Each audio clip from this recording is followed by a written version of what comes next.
நிகழ்ச்சியோடு சொல்கிறேன். முதலாக ஒரு குருவை எங்கள் வீட்டுக்கு அனுப்பி வைத்தவர் அவர். இதை விட வேறு என்ன கருணை இருக்க முடியும் சொல்லுங்கள்?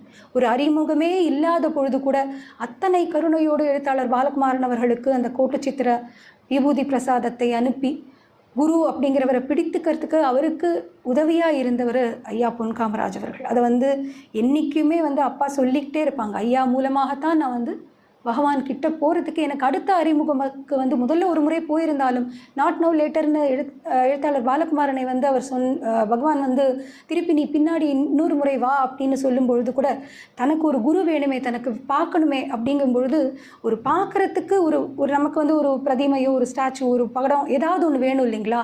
ஐயா அனுப்பின அந்த விபூதி பிரசாதம் தான் எங்கள் இல்லத்துக்கு பகவான் அந்த முதல் கோட்டுச்சித்திர படமாக தான் அவர் வந்தார்.